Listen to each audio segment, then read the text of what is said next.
नमः श्रीवर्धमानाय निर्धूतकलिलात्मने सालोकानां त्रिलोकानां यद्विद्यादर्पणायते। आचार्य समंतभद्र महाराज विरचित रत्नकरंडक श्रावकाचार ग्रंथ में सम्यक दर्शन के 8 अंगों का जो वर्णन चल रहा है, उसमें आज प्रभावना अंग का जो वर्णन किया गया है उस श्लोक को पढ़ना है।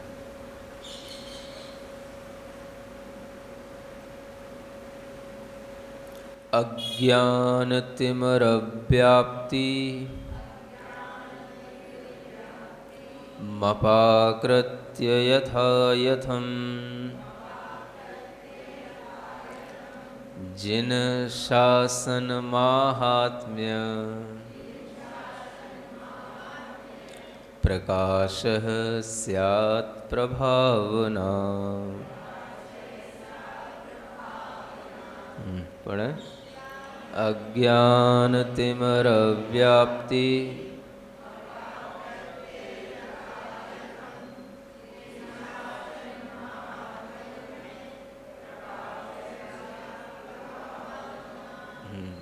जिन शासन माहात्म्य, क्या बोलते हैं? माहात्म्य है। हाँ, माहात्म्य का मतलब होता है महिमा। प्रभावना के लिए जिन शासन की महिमा का, प्रभावना का बखान करना और जिन शासन की महिमा दूसरे लोगों तक पहुंचाना, यह प्रभावना का प्रमुख गुण कहलाता है।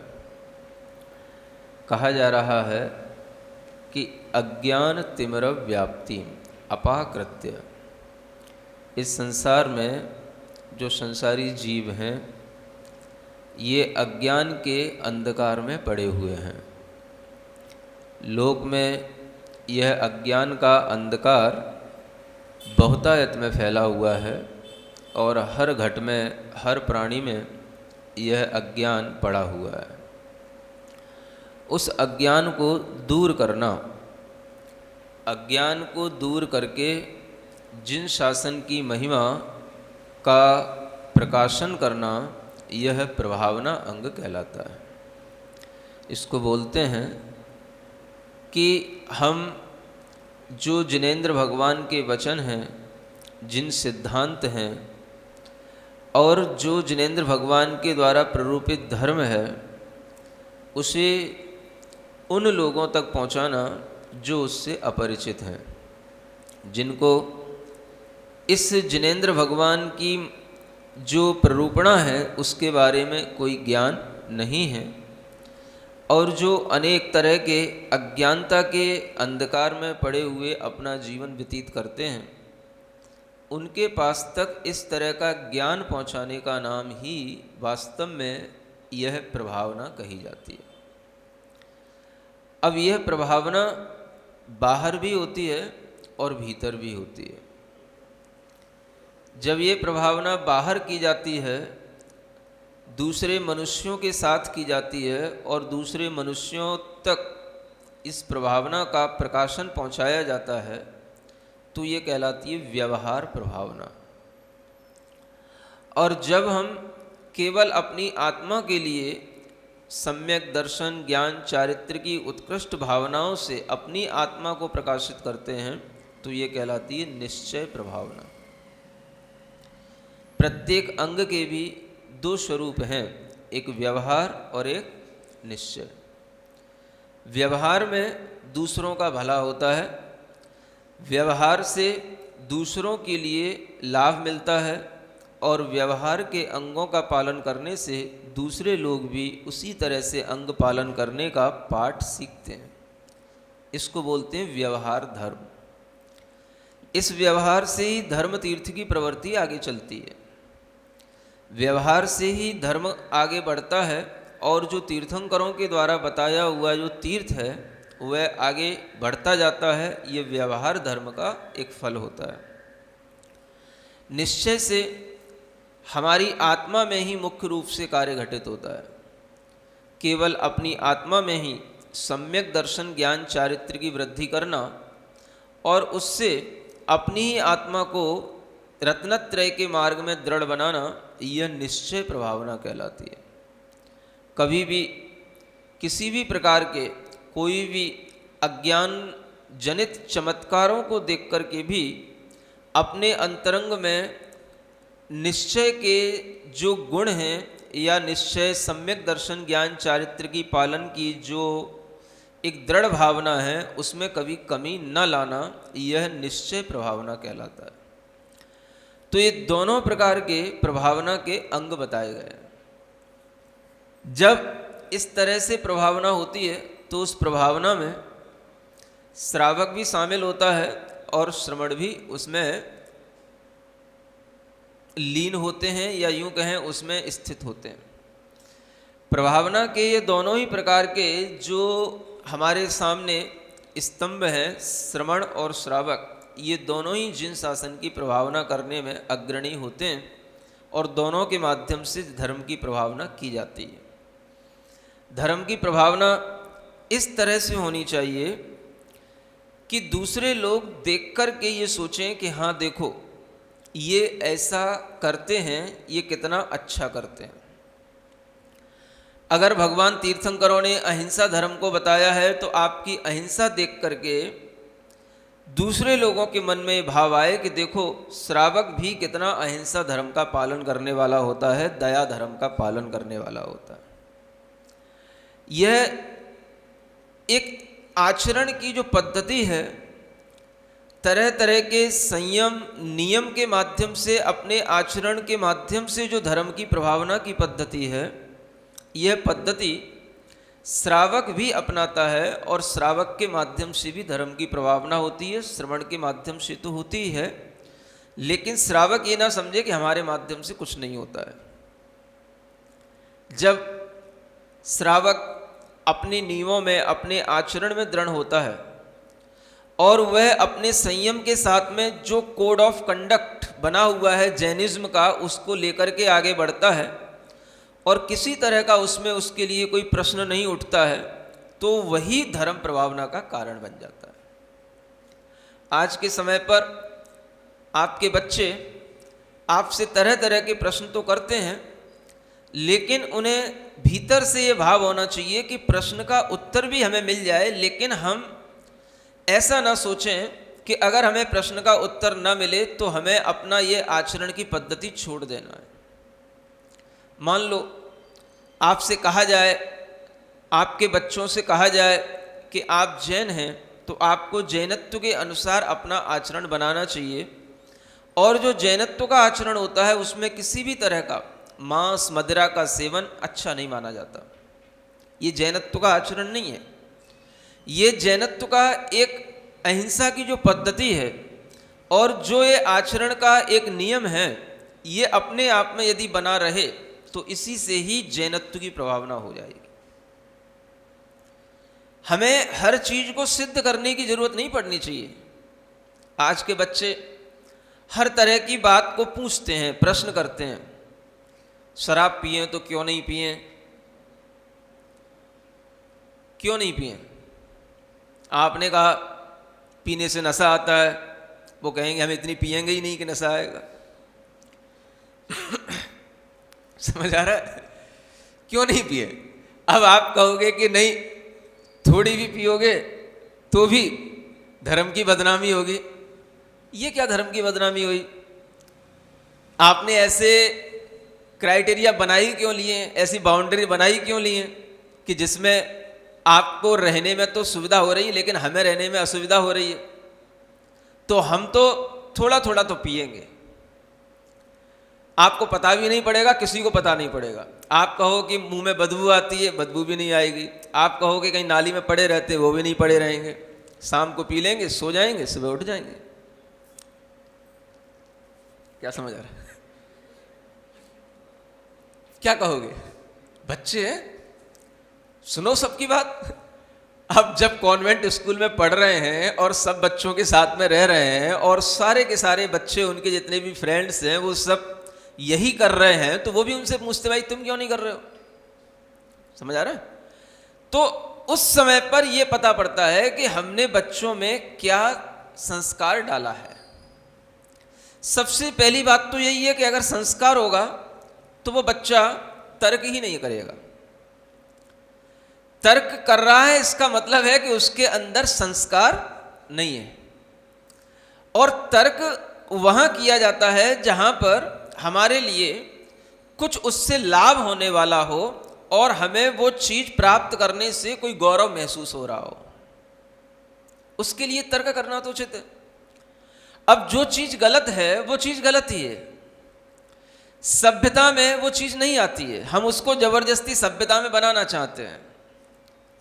सभ्य समाज इस चीज को स्वीकार नहीं करता है। और अगर ये सभ्यता होती तो ये हर जगह पर भी होती। आप किसी भी जगह पर ये सभ्यता का फिर प्रयोग कर सकते हो। अकेले एकांत स्थान में ही क्यों करते हो? अकेले कमरे में ही क्यों करते हो? सबके साथ क्यों नहीं करते हो? पवित्र स्थानों पर क्यों नहीं किया जाता? अगर ये सभ्यता होती तो। समझ आ रहा? और अगर ये चीज अच्छी होती, विधेय होती, तो हम कहीं भी खुल करके क्यों नहीं करते? उसके लिए हम अलग से लुका छुपी के स्थान क्यों ढूंढते हैं? ये चीज अगर हमारे जहन में होगी तभी हम समझ पाएंगे कि संस्कारों से अपने आप बहुत सारे तर्क भी शांत हो जाते हैं। अब मान लो संस्कार नहीं है उसमें, फिर भी वो पूछ रहा है, तो अब उसे अगर पूछ रहा है तो उसे यही समझाना पड़ेगा कि शराब जिस तरह से बनती है, वह शराब बनने के जो तरीके हैं, वो शराब एक तो हिंसा के माध्यम से बनती है। दूसरा, जब हम उसका प्रयोग करते हैं तो हम बुद्धिहीन हो जाते हैं, विवेकहीन हो जाते हैं। आज तुम कह जरूर रहे हो कि हम थोड़ा सा पिएंगे, लेकिन जब आप में शौक बढ़ता जाएगा तो उसकी मात्रा भी बढ़ती चली जाएगी। और जो चीज हमारी बुद्धि को भ्रमित कर दे, उसे पहले ही हमारे आचरण में लिखा हुआ है विवेकपूर्ण आचरण करो। और इस विवेकपूर्ण आचरण में मना किया गया है कि ऐसा कोई भी काम ना करो जिससे तुम्हारी बुद्धि भ्रमित हो, अहिंसा का घात हो। एक शराब को बनाने में बहुत सारे जीवों की हिंसा होती है और उन जीवों की हिंसा से बनी हुई वो मदिरा में अनेक तरह के जीवों का घात हो चुका होता है। ऐसी चीज का सेवन करना और उसके लिए तर्क करना ये अनुचित है। तो जब संस्कारवान व्यक्ति होगा तो इस विषय में तर्क ही नहीं उठाएगा, सोचेगा, अपने आप सोच लेगा कि जो कर रहे हैं वो गलत ही कर रहे हैं। संसार तो अज्ञान में डूबा हुआ है, हमें उस अज्ञान को दूर करने का भाव करना है, न कि उस अज्ञान में शामिल हो जाना है। इसलिए कहा जा रहा है यहां पर अज्ञान का जो अंधकार फैला हुआ है उसको आप दूर करें। यथा यथम का मतलब जैसे बने तैसे, समझाने से, तर्कों से, किसी भी तरह के उच्च आचरण के कथाओं को सुनाने से, जिनको इस प्रकार के व्यसनों से हानियां हुई हैं ऐसी कथाओं को बताने से, किसी भी प्रकार से उसकी समझ में आ जाना चाहिए। और इस तरह के आचरण जो दूसरा भी कर रहे हैं उन्हें भी ये महसूस होना चाहिए कि ये हम गलत कर रहे हैं। इस तरह की आप चीज़ें तैयार करें, इस तरह के आप पॉम्पलेट तैयार करें, इस तरह के आप लोगों के उसमें रेफरेंस डालें, इस तरह की आप छोटी छोटी नॉलेज की चीज़ें तैयार करें जिससे दूसरों को देख कर के भी ये लगे कि अच्छे जो लोग होते हैं, सभ्य जो लोग होते हैं, वो इन चीज़ों से दूर रहते हैं। समझ आ रहा है? ये एक स्टैंडर्ड है और इस स्टैंडर्ड को हमें बनाए रखना है, तभी जो है अहिंसा धर्म की, दया धर्म की और नैतिक आचरण की प्रभावना होगी। समझ आ रहा है? अब आप देख लो, अगर इतनी ही अच्छी चीज है तो देखो आप देश में कितने बड़े बड़े लोग इन चीजों का सेवन करते हैं। आप देखो, क्या आपका प्रधानमंत्री इस चीज का सेवन करता है? क्या राष्ट्रपति इसका सेवन करते हैं? समझ आ रहा? या बड़े बड़े जो अच्छे लोग हैं, चाहे वो कोई भी हो, हीरो हो, क्रिकेटर हो, क्या उनमें भी जो नहीं कर रहे हैं हम उन्हीं को अच्छा कहेंगे। और अगर आप ये कहो कि नहीं जो कर रहे हैं वो भी अच्छे हैं, तो वो अच्छे नहीं हो सकते हैं, क्योंकि जो नहीं कर रहे हैं सब कुछ होते हुए भी, तो इसका मतलब है कि उन्हें कहीं ना कहीं कोई ऐसी उनके अंदर संस्कार की चीज बैठी है, कोई उनके अंदर ऐसी क्वालिटी है जो उन्हें सब कुछ होते हुए भी इस चीज से मना कर रही है। समझ में आ रहा है? आप देखें, भले ही आपने देखा होगा अमिताभ बच्चन के पिता थे हरिवंश राय बच्चन, समझ आ रहा है? उन्होंने एक कविता लिखी है, कविताओं का एक संग्रह, इसका नाम है मधुशाला, बहुत फेमस है। समझ आ रहा है? लेकिन इसका मतलब ये नहीं है कि वो लोगों को पिला रहे हैं या पी रहे हैं। आप गहराई से देखोगे उस मधुशाला के उस प्रेफरेंस में उन्होंने सबसे पहले ये लिखा हुआ है कि हमारी कुल परंपरा में कहीं से कहीं तक पीने और पिलाने का काम है ही नहीं है। लेकिन उन्होंने उसको एक रूपक बनाया है दुनिया को समझाने के लिए। एक ये समझाने की एक पद्धति है, कवियों को कोई भी उपमा देने की एक पद्धति है, उस पद्धति के अनुसार वो चले तो लोगों को ये पसंद आती है, ठीक है। लेकिन इसका मतलब ये नहीं कि वो पीते थे। उसमें लिखा है कि मेरे कुलीन परिवार में ना कभी ये पी जाती है और ना मैंने कभी पी है। समझ आ रहा? तो ये मानक बताते हैं कि आदमी कहीं ना कहीं अपनी दृढ़ता में है, अपने संस्कारों में है। आज भी आप देखोगे ऐसे कुलीन परिवार हिंदू धर्म में भी मिलेंगे जो कभी रात्रि में भोजन नहीं करते हैं, कभी भी अंडा मांस का सेवन नहीं करते हैं। ऐसे बहुत से हिंदू घराने मिलेंगे आपको। और इस तरह के जो परिवार हैं उनमें जो संस्कार हैं उन्हीं को अच्छा कहा जाएगा। अब एक तरफ कोई जैन होकर के अंडा खाने लग जाए, मांस खाने लग जाए, निर्दयता के काम करे, मदिरा पीने लग जाए और तर्क करे कि इसमें क्या होता है, तो ये चीजें तर्क की नहीं है। अगर तर्क से भी तुम्हारे अंदर समझ में आएगा तो तब समझ में आएगा जब तुम्हें कुछ दया धर्म का ज्ञान होगा, कुछ अहिंसा का ज्ञान होगा, अपनी मान मर्यादाओं का ज्ञान होगा, तो समझ में आ जाएगा। तो हर चीज के पीछे एक हिंसा जुड़ी हुई है। हिंसा जहां पर बहुतायत है उस चीज के सेवन का मना किया जाता है। अहिंसात्मक जीवन पद्धति बनाए रखने के लिए हमेशा तीर्थंकरों ने कहा, और अगर उस तरह का हम आचरण करते हैं, दया भाव का हम अपने अंदर ध्यान रखते हैं, तो हमारे उस आचरण से भी जैनत्व की प्रभावना होती है। ये जैनत्व की प्रभावना इस तरह से की जाती है। आप ये सोचें कि पहले के लोगों में जैनत्व के प्रति इतना दृढ़ भाव रहता था कि जैनत्व की पहचान उनके रात्रि भोजन नहीं करने से, पानी छानकर पीने से और कोई भी गलत सलत चीजें नहीं खाने से ही होती थी, और ये एक स्टैंडर्ड माना है। आज भी इस स्टैंडर्ड का कहीं माखौल नहीं है, कोई मजाक नहीं उड़ाई जाती है, अच्छा ही माना जाता है।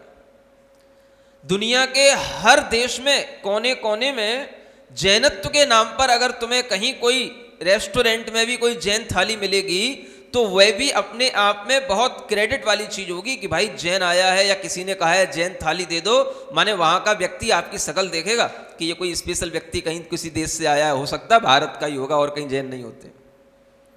समझ आ रहा है? ऐसी पहचान आज भी है। और आज अगर आप पढ़े लिखे होने के नाते इस तरह के कुतर्क करके कि मुझे अंडा क्यों नहीं खाना चाहिए, अंडा तो शाकाहारी होता है, या मदिरा क्यों नहीं पीनी चाहिए, थोड़ी पीने में क्या होता है, मछली तो सी फूड है, उसको सब लोग खाते हैं, हमें खाने में क्या दिक्कत हो गई, ऐसे जब ये कुतर्क आपके बच्चे करेंगे तो इसका मतलब है कि उनमें कहीं से कहीं तक आपने कोई जैनत्व की भावना डाली नहीं। अन्यथा इस तरह का विचार आना ही उसके लिए अभिशाप है। विचार ऐसा आया ही क्यों उसके अंदर? ऐसी कौन सी आपने उसको शिक्षा दे दी, कौन से स्कूलों में पहुंचा दिया जो उसके अंदर इस तरह के विचार आने लगे? और अगर विचार भी आया तो उसके अंदर आपको इतना संस्कार भी देना है कि वो इतना दृढ़ रहे, गलत को गलत समझे, गलत को सही मान करके स्वीकार ना करे। इस तरह का जब एक आचरण हमारे अंदर बनने लग जाता है तो उससे धर्म की जो प्रभावना होती है वही हमारे अंदर अज्ञान के अंधकार को दूर करने के काम में आती है। आप देखोगे ऐसे बहुत से श्रावक हैं जिन्होंने अपने आचरण से दूसरों के आचरण बदले हैं।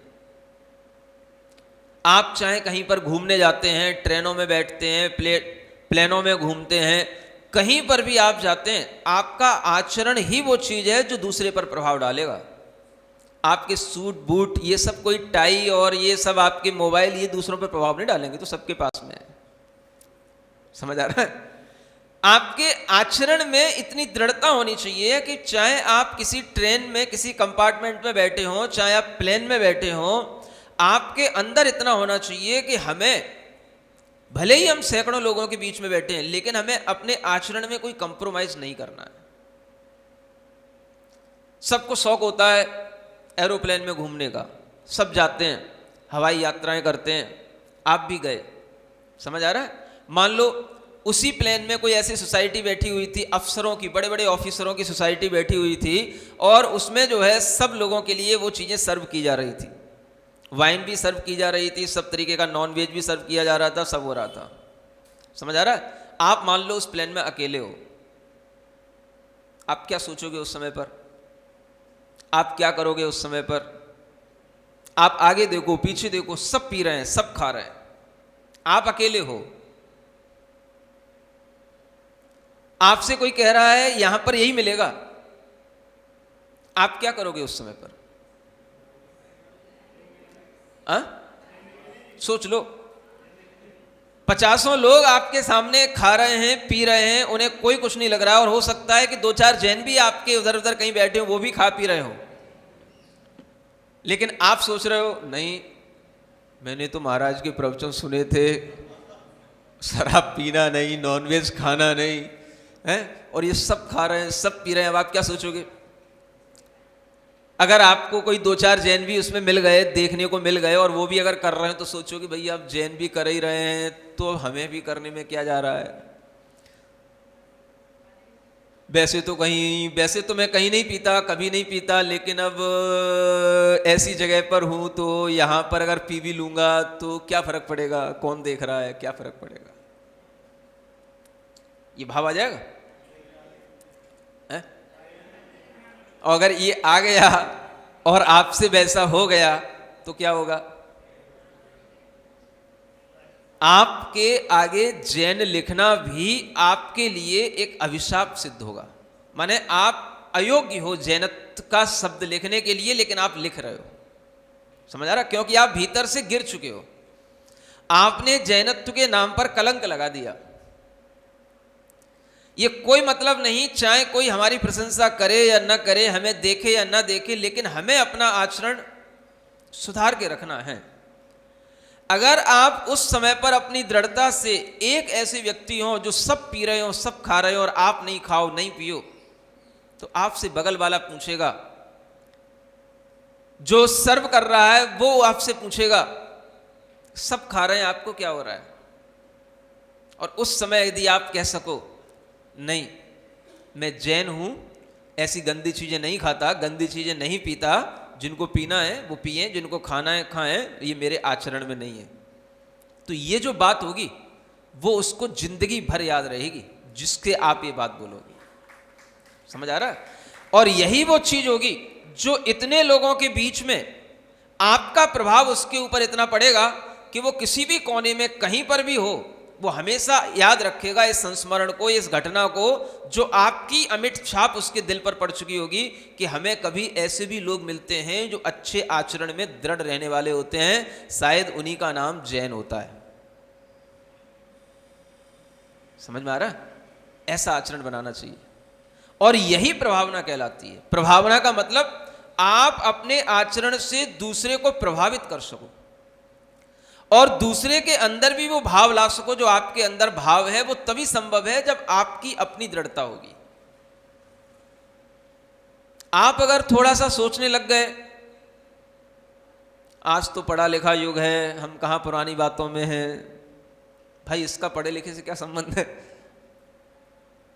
जो आज हमें दिखाई दे रहा है वो हमें ये पता होना चाहिए, सारा का सारा अज्ञान के अंधकार में चल रहा है। ज्ञान के प्रकाश में ये काम नहीं होते हैं। अच्छे लोग, अच्छे संत, अच्छे महापुरुष कभी भी इन चीजों में नहीं पड़े। आज की सोसाइटी में ये क्यों सिखाया जाता है, ये सब चीज़ें, ये क्यों चीज़ें फैशन बन रही हैं? कहीं ना कहीं हमारी सरकारें या पढ़े लिखे लोग अपने पढ़े लिखे के नाम पर इस तरह के गलत आचरण को अपना स्टैंडर्ड बनाने की कोशिश कर रहे हैं कोशिश, लेकिन कोशिश में सफल नहीं है। आज भी अगर कोई भी व्यक्ति कहीं खुलेआम इस तरीके के कृत्य करते हुए दिखता है तो 100 में से 90 लोग उसको गलत ही कहेंगे। समझ आ रहा? ये भले ही कितना ही हम आज अपने आप को नई 21वीं शताब्दी में जीने वाला कहें, या हम कितना भी अपने आप को पढ़ने लिखने वाला सिविलाइज्ड पर्सन कहें, कुछ भी कहें, लेकिन जो चीज़ें गलत हैं वो चीज़ें गलत हैं। और ये सभी शास्त्रों में, भारतीय संस्कृति के सभी शास्त्रों में लिखी हुई हैं, इनको हर कोई अपनाता है। अगर ये चीज़ें गलत ना हो तो पर्व के दिनों में हर धर्म में ये चीज़ें वर्जित क्यों हो जाती हैं? धर्म के दिनों में इन चीज़ों को क्यों छोड़ा जाता है? अगर गलत नहीं है तो फिर धर्म ही है, तो धर्म ही है तो हमेशा करो। जो हमारे लिए धर्म है वो हमेशा करने योग्य है, और जो अधर्म है वो कभी नहीं करने योग्य है। तो अगर ये चीज़ें गलत हैं तो उन्हें हमेशा क्यों नहीं सेवन में लाया जाता? और अगर ये चीज़ें गलत नहीं है तो उनका फिर हमेशा सेवन करना चाहिए। आप देखोगे हिंदू धर्म हो चाहे इस्लाम हो, जब उनके भी कभी कभी ये पर्व आते हैं या कोई भी उपवास आदि करने के कार्य होते हैं, या कभी भी उनके लिए कोई व्रत आदि करने के कार्य होते हैं, तो उनमें इन्हीं चीज़ों का वह दृढ़ता से पालन करते कि इनका सेवन नहीं करना। 8-8 दिन नहीं करना, 10-10 दिन नहीं करना, 9 दिन नहीं करना, ये सबके यहाँ पर कुछ ना कुछ मर्यादित आचरण हैं। ये चीज़ें बताती हैं कि कहीं ना कहीं हम आज की शिक्षा पद्धति में गलत चीज़ें सीख रहे हैं, और हमें जब भी कभी ऐसी चीज़ें कहीं स्कूलों में या सरकारों के द्वारा लागू होने के लिए मिलें तो हमें इनका अपोज करना चाहिए शांतिपूर्ण तरीके से। समझ आ रहा है? प्रभावना का मतलब ये नहीं है कि हम चुपचाप बैठे रहें, केवल आत्मा की भावना करते रहें। श्रावक अपने तरीके से प्रभावना करता है, श्रवण अपने तरीके से प्रभावना करता है। ज्ञान के माध्यम से भी प्रभावना होती है, तप के माध्यम से भी प्रभावना होती है, जिनेंद्र भगवान की बड़े बड़े पूजा विधान करने के माध्यम से भी प्रभावना होती है, और श्रावक के द्वारा जो दान इत्यादि दिया जाता है उसके माध्यम से भी प्रभावना होती है। ये प्रभावना के सब तरीके बताए गए। ज्ञान तपो जिन पूजादि विधिना प्रभावना कर्तव्या, ऐसा आचार्यों ने लिखा है। ज्ञान से प्रभावना करो। अगर आपके पास में ज्ञान है तो उस ज्ञान से भी प्रभावना होती है। ज्ञान से भी प्रभावना श्रावक भी कर सकता है, श्रवण भी कर सकता है। ऐसे ऐसे विद्वान हुए हैं, अच्छे पढ़े लिखे लोग हुए हैं, जिन्होंने विदेशों में भी जैन धर्म की अच्छी प्रभावना की है। समझ आ रहा है? विदेशों में, यूएस में, यूके में इतना अच्छा अहिंसा का आचरण, अहिंसा की प्रभावना की है कि उन्होंने अपने समय पर इंग्लिश में अच्छे अच्छे किताबें लिखी और उनको विदेशों में अच्छी अच्छी जगहों पर सर्कुलेट किया। और वो खुद भी अच्छे लोग थे, बड़े बड़े वकील, और जिन्हें पहले एक तरह से मतलब अच्छे अच्छे पदों पर रहने वाले लोग कहा जाता था, उन लोगों ने इंग्लिश में भी धर्म की सिंपल लैंग्वेज में किताबें लिख करके उनको जब लोगों को दिया तो लोगों को पता पड़ा कि अहिंसा इसका नाम है। समझ आ रहा है? एक बैरिस्टर चंपत राय जी हुए हैं, की ऑफ नॉलेज, एक उन्होंने ग्रंथ लिखा है। इसके अलावा और भी उन्होंने ग्रंथ लिखे हैं इंग्लिश में, उस समय पर लिखे हुए उनकी किताबें हैं जो आज भी लोगों को पढ़ने लायक हैं कि कैसे उन्होंने सब धर्मों का समावेश करके अहिंसा को सबसे ऊपर रखा और जैनत्व की बात कही। सब धर्मों का समावेश करके जहां पर जो अच्छी बातें उनको निकाला और जैनत्व की बात उन्होंने रख करके जब सबके सामने पहुंचाई तो वो ग्रंथ लोगों को आज भी अच्छे लगते हैं। समझ आ रहा है? बहुत से ऐसे अच्छे विदेशों में धर्म की प्रभावना करने वाले लोग हुए हैं और उनमें अनेक अपने ही यहाँ के सब ये जैन लोग थे जो विदेशों में पढ़े थे और वहाँ पर रुके रहे और वहाँ पर धर्म की प्रभावना की। समझ आ रहा है? JL जैनी, बैरिस्टर चंपत राय, इतिहास में नाम आता है डॉक्टर कामता प्रसाद जी, ज्योति प्रसाद जी जैन, ये ऐसे लोग हुए जिन्होंने इतिहास की अच्छी अच्छी किताबें लिखी हैं और उनमें जैन इतिहास को इतने अच्छे ढंग से लिखा है कि अगर आप पढ़ें तो आपको पता पड़ेगा कि जैन इतिहास भी कोई चीज़ होती है कि नहीं होती है। और अपने समय में ये बुक बहुत ही प्रसिद्धि को प्राप्त हुई, आज भी ये अवेलेबल होती हैं अच्छी अच्छी लाइब्रेरियों में। अगर हम इस तरह की कभी कोई प्रभावना कर पाते हैं तो ये ज्ञान के माध्यम से प्रभावना होती है। समझ आ रहा है? ऐसा नहीं है कि हम आज कुछ नहीं कर सकते हैं। आप कहीं भी रह रहे हो, आपके द्वारा भी धर्म की प्रभावना हो सकती है, बशर्ते कि आपको थोड़ी नॉलेज होनी चाहिए। नॉलेज लेने में थोड़ा सा आपको टाइम देना पड़ेगा। आप जब तक जैन सिद्धांतों के रहस्यों को नहीं समझेंगे, आपके अंदर आएगा ही नहीं, आपके हृदय में, कि ये कितनी बड़ी चीज़ है और इसे हमें दूसरों को देना चाहिए। अज्ञान के अंधकार को दूर करने के लिए जब ज्ञान का प्रकाशन किया जाता है तो उस आत्मा के अंदर ज्ञान पहुंचा होगा हृदय में गहराई तक, तभी उसके अंदर एक फड़फड़ाहट उत्पन्न होगी कि जो चीज इतनी सुपर है, इतनी प्योर है और जो चीज हमारे लिए इतनी लाभदायक है वो सबके लिए लाभदायक है, वो सबके पास पहुंचनी चाहिए। ये भावना आएगी, इसी का नाम है प्रभावना। समझ आ रहा है? तो ये चीजें प्रभावना के एक तरीके से टूल हैं। आप अच्छी अच्छी किताबें, अच्छे अच्छे लोगों के रेफरेंस, जहां पर जिन लोगों ने अहिंसा को प्रधानता से, अहिंसा के महत्व की बात बताई है, वो चीजें ढूंढें। आपके पास व्हाट्सएप होते हैं, मोबाइल्स होते हैं, उनमें आप तरह तरह के मैसेज सर्कुलेट करते हैं। कभी आप इस तरह के भी मैसेज ढूंढ करके सर्कुलेट कर सकते हैं। मोबाइल से भी धर्म की प्रभावना की जा सकती है। अच्छी अच्छी चीजों को ढूंढने की कोशिश तो करो। किसने कहां क्या कहा है, कहां क्या लिखा है, किसी की 2 लाइनें उसके रेफरेंस के साथ दो, इन्होंने ये लिखा, इन्होंने ये कहा, और ये सब चीजें हमारे अहिंसा, सत्य, अपरिग्रह, ब्रह्मचर्य, इन्हीं धर्मों के आगे पीछे घूम रही हैं। और ये सारी की सारी चीजें जैनत्व की चीजें हैं। अगर आप इस तरीके की चीजों को प्रमोट करते हैं तो आपके द्वारा भी धर्म प्रभावना के कोई कार्य अच्छे हो सकते हैं। समझ में आ रहा है? ये जरूरी है, बताना चाहिए। ऐसी किताबें जिनमें जैन मुनियों की आचरण की पद्धति लिखी हो। आप दुनिया की चीजें बांटते हो, ऐसी चीजें आपको बांटना चाहिए। आपकी तरह तरह की कंपनियां हैं, दुकानें हैं, ग्राहक आपके देश में भी हैं, विदेश में भी हैं। जब आप अपने ग्राहकों को किसी ना किसी तरीके से अपना आकर्षण देते हो तो उन्हें तरह तरह की गिफ्टें देते हो, तरह तरह के आप पार्टियां करते हो, तरह तरह की चीजें बांटते हो। क्या आप कभी ऐसा नहीं कर सकते कि ऐसी कोई पंपलेट, ऐसी छोटी छोटी सी बुक्स इंग्लिश में, हिंदी में या अदर लैंग्वेज में, आपके दूसरे विदेशों से भी संबंध होते हैं, उस विदेशी भाषा में भी आप उन चीज़ों को कन्वर्ट करके और इस तरीके की चीज़ें ही उनके पास तक पहुंचाएं। आप जो चीज़ दे रहे हैं उसी के साथ में एक वो भी चीज़ रख दी साथ में। पढ़ा लिखा आदमी खोल के देखेगा तो इसमें क्या लिखा, हेडिंग तो पढ़ेगा ही कम से कम।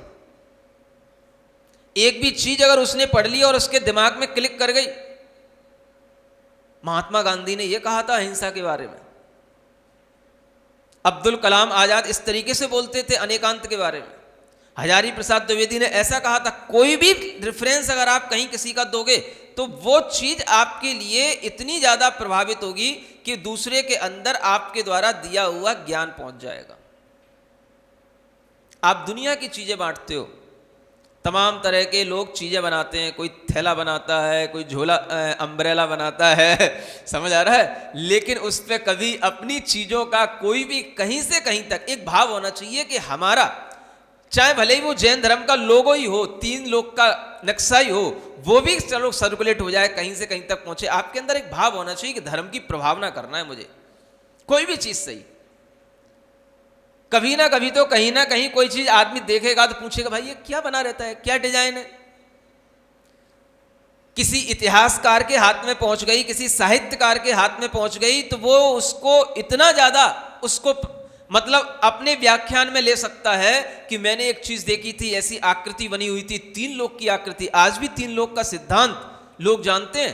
तीन लोग होते हैं, ऐसी आकृति बनी हुई है, अपने आप उसके दिमाग में आएगा ये जैन आकृति के बारे में मैंने पढ़ा था।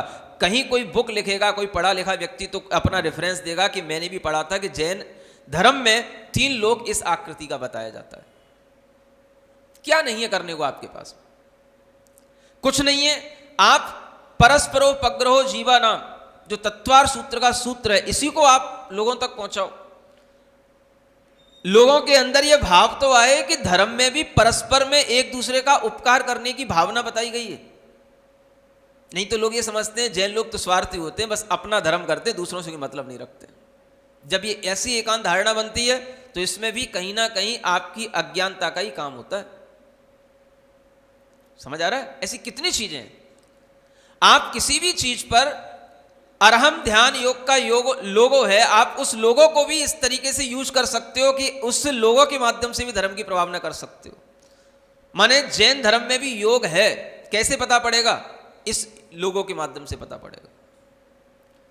आप हमेशा कहीं पर भी कोई भी चीज में शॉर्ट में किसी मंत्र का उपयोग करना चाहते हो, किसी के पास तक वो मंत्र पहुंचाना चाहते हो, कोई आपसे पूछता है कि हमें क्या करना है, आप उसको ओम अरहम नमः का मंत्र किसी भी तरीके से बता दो, भैया इसका जाप किया करो, बहुत लाभ मिलेगा। नमोकार तो बहुत बड़ा है, पढ़ पाए कोई ना पढ़ पाए, समझ पाए कोई ना पढ़ पाए, लेकिन ओम अरहम नमः कहने में किसी को कोई दिक्कत नहीं है। आपके मन में तो हो कि हमें प्रभावना करना है। कितने सारे जैन व्यापारी लोग हैं जिनके हजारों ग्राहक होते हैं, अगर वो एक अपने मन में भाव रखें कि हम अपने ग्राहकों तक किसी ना किसी रूप में धर्म की कोई भी चीज पहुंचाने की कोशिश करें तो अज्ञान नहीं रहेगा, ज्ञान का प्रकाश होने लग जाएगा। समझ आ रहा है? ऐसे काम अगर जैन व्यापारी करने लग जाएं तो कितना जैनत्व का ज्ञान सबके अंदर पहुंचेगा। नाम की बात नहीं कर रहे हम, ज्ञान की बात कर रहे हैं। प्रभावना के लिए हमें नाम नहीं चाहिए, ज्ञान चाहिए। ज्ञान से प्रभावना होगी, क्योंकि हर आदमी ज्ञानवान है, उसके पास ज्ञान की बात पहुंचाओ।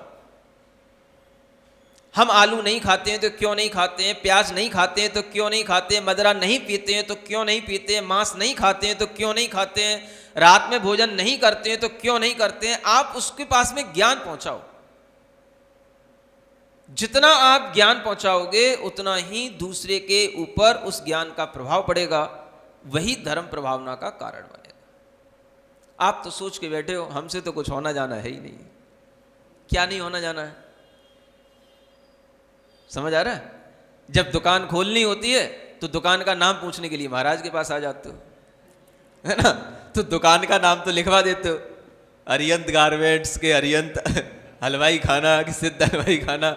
लेकिन उसमें कुछ ऐसा तो होना चाहिए, कोई ऐसा मार्का तो होना चाहिए, कोई ऐसी चीज तो होनी चाहिए कि जब कोई आदमी कोई चीज खरीद के ले जाए तो साथ में एक पंपलेट भी ले जाए, भाई ये भी ये ले जा। कुछ पढ़े, दो शब्द उसमें ऐसे धर्म के होने चाहिए। नाम नहीं कहीं होना चाहिए, लेकिन सिद्धांत होने चाहिए।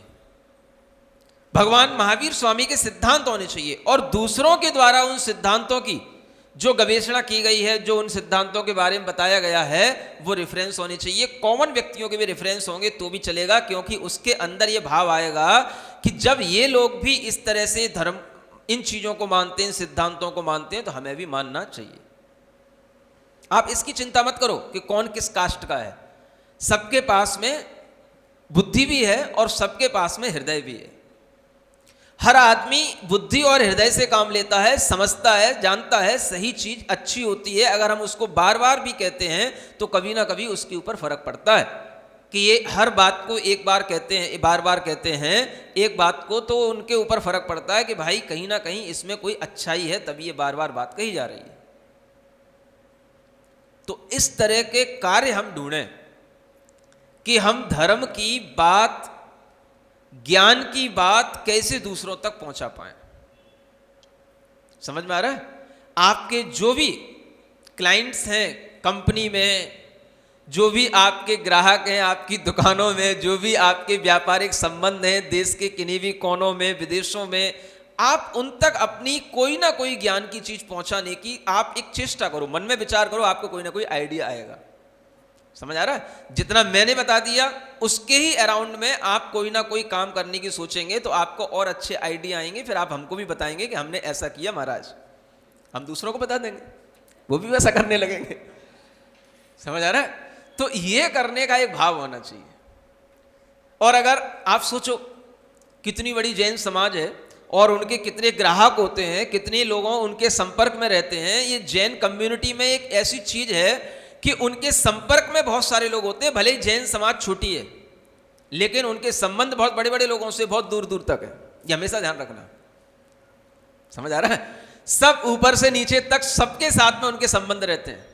लेकिन अगर हर जैन व्यक्ति ये भावना रखने लगे कि कोई ना कोई ज्ञान की बात हमारे द्वारा निकलनी चाहिए और दूसरे तक पहुंचनी चाहिए, चाहे कैसे भी हो, मैसेज से पहुंचे, हम कोई भी तरीके का अभिवादन करें, समाचार करें तो हम जय जनेन्द्र बोल करके करें, कुछ भी करके करें। समझ आ रहा है? ओम अरहम नमः बोल करके भी हम अभिवादन कर सकते हैं। अगर हम अपनी नई पहचान कोई अच्छी बनाना चाह रहे हैं, वो पूछे भाई ये क्या है, ओम अरहम नमः, कुछ नहीं है, जैन ही है, जैन धर्म का ही सिद्धांत है। अभी तक छुपा हुआ था, बाहर निकल आया है। समझ आ रहा है? नई चीज होती है, लोगों को और पसंद आती है। अलग कुछ नहीं है सब उसी में शामिल। लेकिन हमारे अंदर एक भावना होनी चाहिए कि हम दूसरे को भी, अगर वह कोई भी मंत्र बोलता है, ओम अरहम बोलता है, तो वो भी नमोकार का संक्षिप्त रूप है। उसके मुंह से भी अगर निकल गया, उसके दिमाग में आ गया, तो वो कभी ना कभी बोलेगा। एक बार बोलने से भी पाप कर्म की निर्जरा होती है, उसका भला होगा। समझ आ रहा है? ऐसी भावना रख करके आपको हर समय पर ऐसा कुछ ना कुछ सोचना चाहिए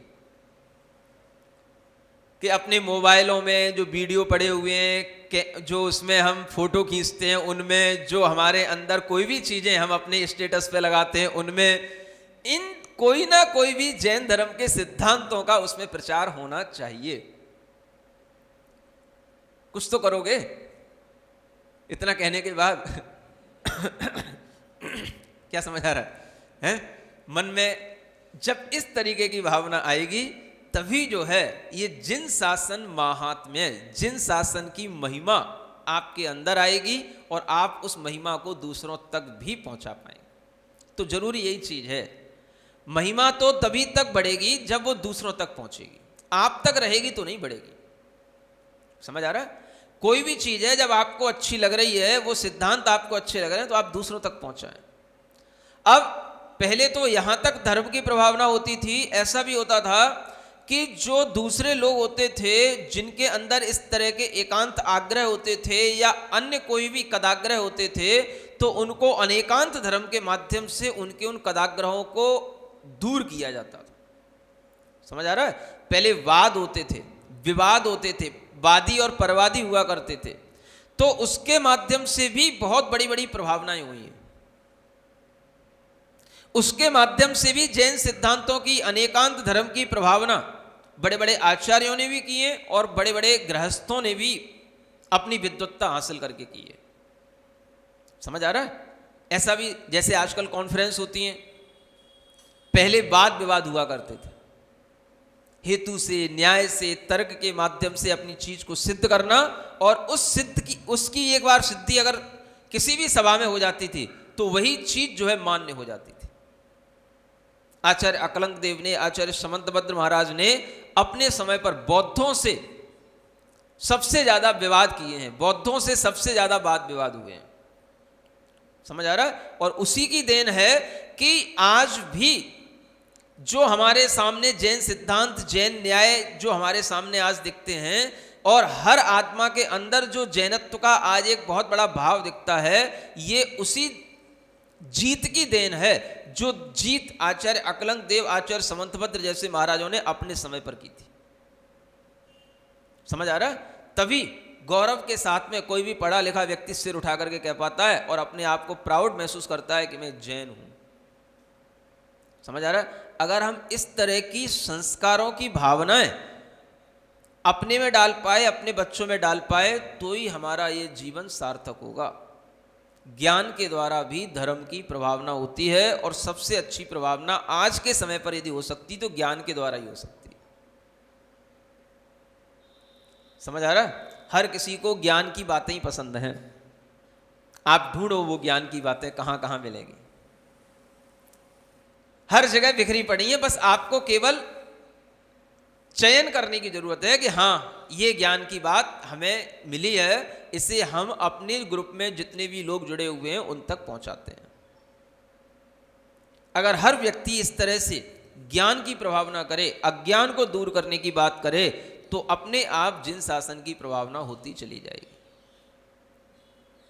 जब ज्ञान नहीं हो तो फिर कोई और दूसरी भी चीजें बताई गई हैं। तप से करो, संयम से करो। लोग देखते हैं, अरे जैनियों में ऐसे तप होते हैं, 10-10 दिन तक निराहार रहते हैं। जैनियों में ऐसे तप होते हैं, 16 कारण करते, 32-32, 30-30 दिन तक ऐसे ही बने रहते हैं। कभी कभार कोई पानी ले लिया, कभी कभार कोई थोड़ा सा गर्म पानी पी लिया, बस इतने से, और 20-20, 30-30 दिन निकाल देते हैं। समझ आ रहा है? तो इस तरह से जब लोग आश्चर्य करते हैं, ये आश्चर्य ही उनके अंदर धर्म पहुंचाने का भाव है। करना इसलिए नहीं है कि वो आश्चर्य करें, लेकिन आप करोगे तो दूसरों के अंदर आश्चर्य होगा ही, और दूसरे अपने आप कहेंगे, आह, जैन लोग ऐसे होते हैं, रात में भोजन नहीं करते, कभी चींटी को भी नहीं मारते, देख करके चलते हैं, कुछ भी गलत गंदा संदा नहीं खाते हैं। इसलिए जैन लोगों के आदर्शों को हमें मानना चाहिए। ये भावना दूसरे लोगों में आपके आचरण से स्वयं पहुंचनी चाहिए, और वो पहुंचती है, इसी का नाम है प्रभावना। समझ में आ रहा है?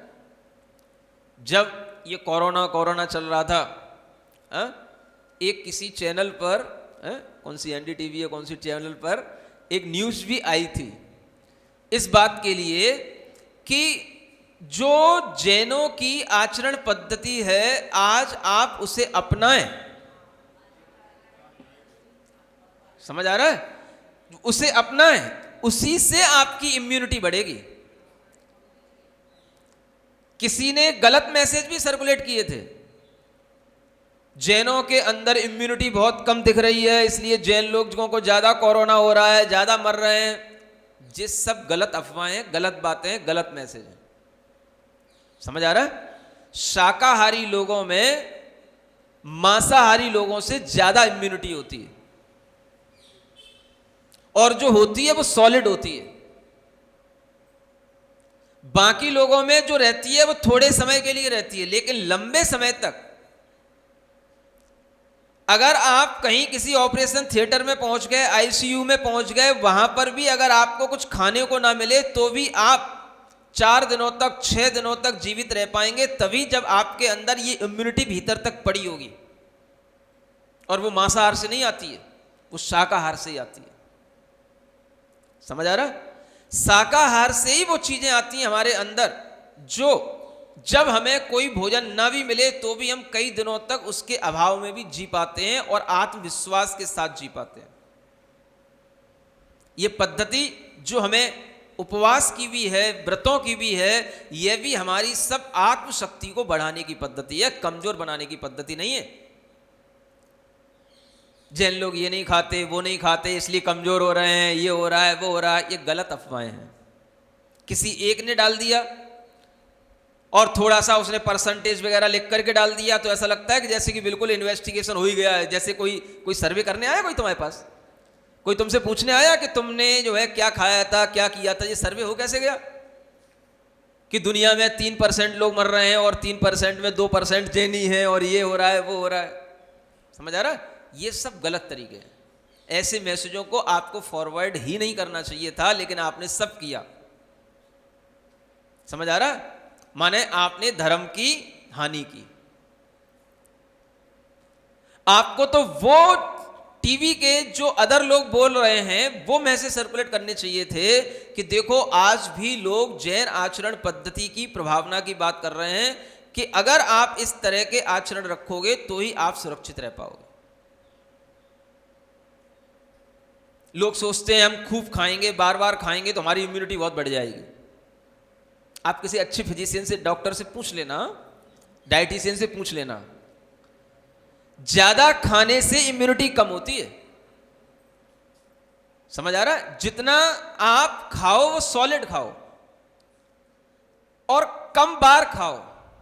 फालतू की चीजें ज्यादा खाओगे तो पेट में कचरा पहुंचाओगे। कुछ चीजें ऐसी होती हैं जिनसे केवल बस चटपटा होता है या पेट भरता है, ना उनमें प्रोटीन है, ना विटामिन है, ना कुछ है, ना कुछ है। आपको इतनी तो नॉलेज होनी चाहिए कि हम जो खा रहे हैं उनमें कुछ ना कुछ तो हो, प्रोटीन विटामिन कुछ तो हो। समझ आ रहा है? जब ऐसी चीजें खा खा करके कचड़ा से अपना पेट भरोगे, अब मान लो जैसे पिज्जा है, बर्गर है, चाउमीन है, ये सब क्या है? तमाम तरीके की मैदाएं और गंदी चीजें। इनमें कौन सी प्रोटीन होती है, कौन सी विटामिन होती है, कौन सी कैल्शियम होती? पेट खराब करना है बस, केवल थोड़े से स्वाद के लिए। समझ आ रहा है? अब उसी जगह पर आप कोई अच्छे फल फ्रूट्स खाओ, ड्राई फ्रूट्स खाओ, तो आपको कुछ मिलेगा? अब भूख तो उतनी है, कुछ भी खा लो। अब आपने ऐसी चीजों से अपना पेट भर लिया, तो अब आपको ये सब चीजें कैसे मिलेंगी? और कैसे इनको आप जब नहीं खाओगे तो आपकी इम्यूनिटी कहां से बनेगी? समझ आ रहा है? तो डॉक्टर भी बताते हैं कि आप थोड़ा खाएं, अच्छा खाएं और कम बार खाएं, तो आपकी शरीर में शक्ति ज्यादा रहेगी। क्योंकि जितना शरीर में आपकी आंतें, आपका लीवर कम काम करेंगे, उतना वो माने उनके लिए काम करने को जितना कम मिलेगा उतना वो स्वस्थ रहेंगे। और जितना ज्यादा खाओगे उतना ही ज्यादा उनके ऊपर बोझ पड़ेगा, तो उनकी काम करने की क्षमता कम पड़ेगी, तो आपकी इम्यूनिटी कम हो जाएगी। और इम्यूनिटी क्या चीज है? जब बॉडी के इनर फंक्शन ही काम करना अपना बंद कर दें या कमजोर हो जाएं, तो आप तो वैसे ही आधे मर गए। समझ आ रहा है? तो कोरोना से कौन लोग मर रहे हैं? जिन्होंने अपने गलत खान पान से लीवर, आंतें, समझ आ रहा है, ये सब बिगाड़ रखी हैं, या जिनके लिए डायबिटीज वगैरह पहले से ही ओवर हो रही है, उनको ये सब चीजें बहुत जल्दी इफेक्ट कर रही हैं। और इन सब चीजों के लिए डाइट ही ऐसी चीज है जिस पर आप ध्यान रखें और संयत अपनी डाइट रखें, तो आप डायबिटीज हो चाहे ब्लड प्रेशर हो, सब बीमारियों से आप अपने आप को बचा सकोगे। तो आखिर कहीं ना कहीं संयम, अहिंसा, तप, त्याग, यही चीजें हैं जिनसे हम अपने धर्म की प्रभावना दूसरों तक पहुंचा सकते हैं। समझ में आ रहा है? इसलिए आज आप लोगों को ये मन बना करके रखना है कि हम अपना जो ये प्रभावना अंग पढ़ रहे हैं, ये प्रभावना हमें भी करने में मन, वचन, धन और काय से, ज्ञान से जितना बन सके उतना हमें इस धर्म प्रभावना के कार्य में अपना अनुदान जरूर देना है। समझ आ रहा है? जैसे बन सके वैसे। हमें जितनी नॉलेज थी हमने आपको बता दिया कि आप क्या क्या कर सकते हो। अब अगर आपको और भी नॉलेज हो तो आप हमें बता सकते हो, हम बाद में इसको भी कहीं ना कहीं लोगों को बता सकेंगे। समझ आ रहा है? हाँ, इतना ही नहीं जितना हमने बताया, किसी भी तरीके से। धर्म की प्रभावनाओं के तरीके अनेक हैं। दान के माध्यम से भी धर्म प्रभावना होती है। जब ऐसा दान देने के बावजूद भी, समझ आ रहा है, लोग दान देते हैं बड़ा बड़ा और उसके बावजूद भी कहते हैं मेरे नाम नहीं चाहिए, ये गुप्त दान दिया है, कोई मुझे आकांक्षा नहीं है दान देने के बाद, तो उससे भी लोग सोचते हैं ये ऐसे दान दिए जाते हैं। जैन लोग इतना बड़ा बड़ा दान देते हैं और इतना बड़ा दान देने के बावजूद भी कोई नाम नहीं, कुछ नहीं। समझ आ रहा है? निर्वांच तपे शिवपद निहार, कहीं पढ़ते हो? हाँ, बड़ा बड़ा तप करते हैं, काय के लिए कर रहे हो? भगवान को खुश करने के लिए? नहीं नहीं, भगवान तो कुछ करना ही नहीं। भगवान तो ऐसे हम भगवान को तो मानते ही नहीं जिन्हें खुश करना पड़े। फिर काय के लिए तप कर रहे हो? 10-10 दिन 30-30 दिन क्यों नहीं खा रहे हो? क्या कर रहे हो? कर्म की निर्जरा करने के लिए। अरे कहाँ है कर्म? अरे पुराने कर्म बैठे उनकी निर्जरा करने के लिए तप कर रहे हैं। समझ आ रहा है? मोक्ष सुख प्राप्त करने के लिए, शिव सुख निहार। किसको देख करके? मोक्ष सुख को देख करके। मोक्ष मिलेगा इस तप को करने से। अच्छा, ऐसे जैन लोग तप करते हैं? भगवान को, भगवान के लिए नहीं, भगवान को क्या खुश कर रहे हैं? भगवान तो खुश है ही। भगवान को हमारे तप करने से खुश होंगे?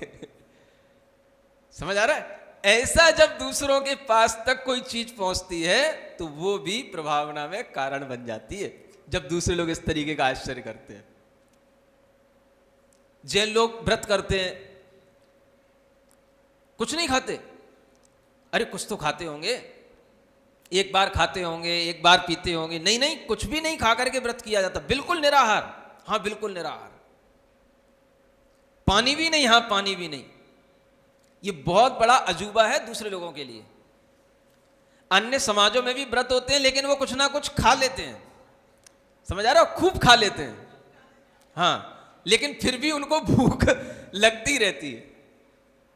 मैं इधर हरियाणा में, क्या बोलते हैं इधर, हांसी में जो है पंच कल्याणक हुआ था, तो वहां पर जब गया था तो वहां पर एक ऐसा ही जो है, मतलब एक मंदिर का पंडित मेरे पास में आ गया, तो कहने लगा महाराज मेरा आज व्रत है, समझ आ रहा है।